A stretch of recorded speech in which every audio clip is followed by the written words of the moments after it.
Hi, Flo. Let's start with the Christian newspaper, La Croix, which focuses on what's on your plate. That's right, specifically genetically modified organisms, because a few years back, the French government decided to uphold a ban on genetically modified crops in France.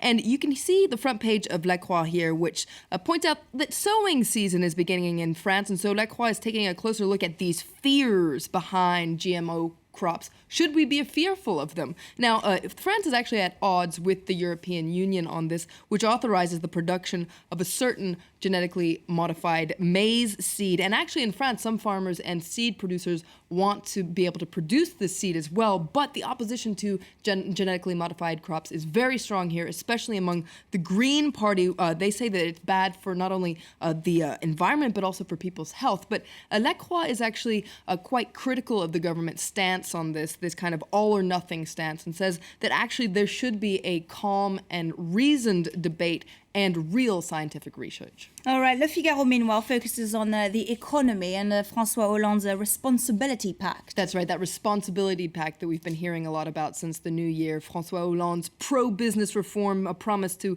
cut labor costs for companies that create jobs. Now, this is supposed to boost job creation, but how many jobs are we actually talking about? Well, Le Figaro got their hands on the very first government estimates, and according to Le Figaro, we're talking about 300,000 jobs. Wow. Maximum. So we're probably going to be hearing a lot of reaction to this article in the coming days. Yeah.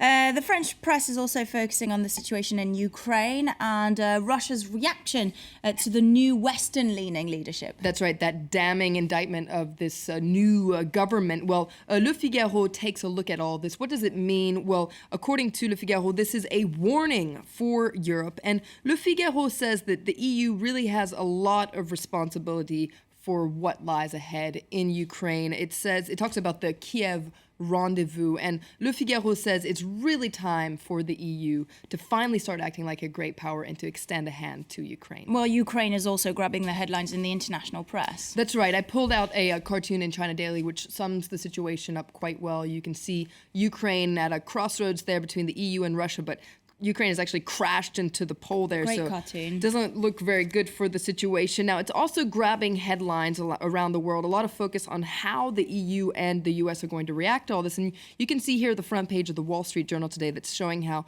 the EU and the US are scrambling to find aid for Kiev. This article says that billions of dollars are needed to fend off an economic collapse in the aftermath of that political crisis.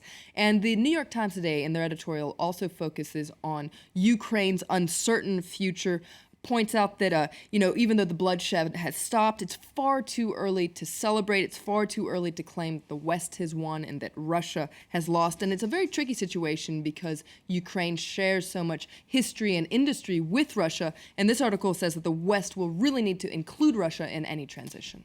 All right, Flo, thank you very much for that. That was Florence Villeminot with all of today's French papers. She'll be back for the International Press Review a little bit later. In the meantime, if you've just joined us here on France 24, here's a reminder of our top